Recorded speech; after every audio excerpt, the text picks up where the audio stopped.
नमस्कार साथियों, आज हम बात करेंगे लता मंगेशकर जी के बारे में। लता मंगेशकर जी के साथ जब मेरा एक इंटरव्यू सेशन हुआ, मेरी जब वो किताब रिलीज़ कर रही थी एवरग्रीन देवानंद, उस समय उनसे कुछ चर्चा करने का सौभाग्य प्राप्त हुआ और लगभग 1-1.25 घंटा उनके साथ इंटरव्यू सेशन रहा। उस इंटरव्यू सेशन में बहुत सारी बातें लता जी ने बताई और जितने भी मैंने क्वेश्चंस उसमें पूछे, उन्होंने बड़ी सरलता से और सहजता से उसका उन्होंने उत्तर दिया। उसी में से एक क्वेश्चन मैंने उनसे पूछा था कि आपके पसंदीदा म्यूज़िक डायरेक्टर्स कौन कौन से हैं। तो लता जी ने सबसे पहले नाम लिया मदन मोहन जी का। शंकर जयकिशन और लक्ष्मीकांत प्यारेलाल को तो अपनी फेवरेट लिस्ट में रखती ही हैं। साथ ही वो जयदेव, R.D. बर्मन और S.D. बर्मन और खयाम को भी एक्नॉलेज करती हैं।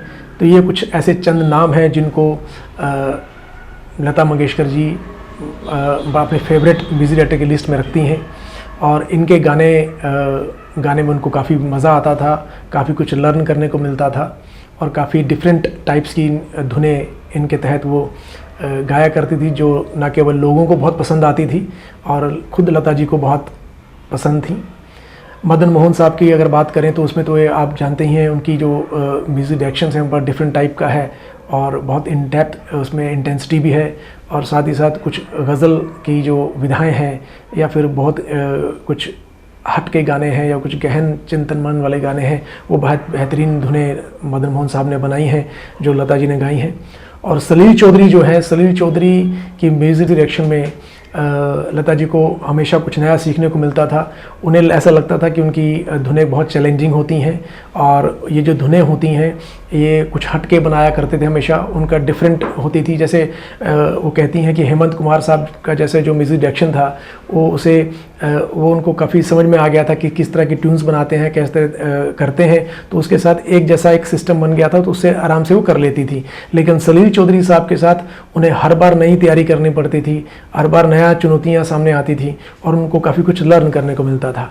इसी तरीके से वो कहती हैं कि लक्ष्मीकांत प्यारेलाल और शंकर जयकिशन की जो धुनें थी बहुत पॉपुलर थी, बहुत मिठास से भरी हुई थी और बहुत वैरायटी लिए हुई थी, उनमें काफ़ी कुछ सीखने को मिला। और साथ ही साथ जो पिता पुत्र की जोड़ी है, मतलब बर्मन्स एंड बर्मन्स, R.D. बर्मन यानी पंचमदा और S.D. बर्मन के पिताजी, उनकी धुनें भी उनको बहुत यादगार लगती हैं, बहुत मेलोडियस लगती हैं और उनके साथ भी उनकी काफ़ी अच्छी युगलबंदी रही और बहुत अच्छा कॉम्बिनेशन रहा और उनसे भी काफ़ी कुछ S.D. बर्मन से आपसे उनसे सीखा। और साथ ही साथ R.D. बर्मन की बहुत सी चैलेंजिंग धुनें जो थीं वो भी उन्होंने गाई, जो कि बहुत पॉपुलर हुई। और इसके अलावा जयदेव की बहुत अच्छे म्यूज़िक डायरेक्शन को पसंद करती हैं, उनकी धुनें उन्हें बहुत पसंद आती थी, उनकी भी जो संगीतकार के जो एक विधाएं थी उनको बहुत भाती थी। और साथ में साथ जो खयाम साहब की जो धुनें थी वो भी उनको काफ़ी अच्छी लगती थी। तो इस तरह करके कुछ म्यूज़िक डायरेक्टर्स के नाम लता मंगेशकर ने अपने उस इंटरव्यू सेशन में लिए। और साथ ही साथ वो ये भी एक्नॉलेज करती हैं कि जो पुराने म्यूज़िक डायरेक्टर्स थे, जो स्टार्टिंग के म्यूज़िक डायरेक्टर, उनको जिनसे उन्होंने काफ़ी उन्होंने सीखा, जो एज ए मेंटोर उनके रहे, उनको भी एक्नॉलेज करती हैं, जिनसे उनकी जो सिंगिंग थी वो जो काफ़ी इम्प्रूव हुई और काफ़ी टफ धुनें थी, काफ़ी चैलेंजिंग धुनें थी और बहुत सी बारीकियाँ जो हैं उन्हें उन म्यूज़िक डायरेक्टर के साथ लर्न करने को मिली। तो स्टार्टिंग के जो म्यूज़िक डायरेक्टर थे उसमें आप खेमचंद प्रकाश जी ले लीजिए, हुसन लाल भगत राम, अनिल विश्वास, सी रामचंद्र, ऐसे हेमंत कुमार, ऐसे तमाम नाम हैं जो उनके काफ़ी जिनसे काफ़ी कुछ सीखने को मिला उनको। और हालांकि उनके जो फेवरेट म्यूज़िक डायरेक्टर्स रहे जो उन्होंने मुझे बताया अपने उस इंटरव्यू सेशन में, वो यही नाम लिए। सबसे ऊपर नाम वो रखती हैं मदन मोहन जी का, फिर सलील चौधरी साहब का, शंकर जयकिशन, लक्ष्मीकांत प्यारेलाल, R.D. बर्मन, S.D. बर्मन, जयदेव और खयाम साहब।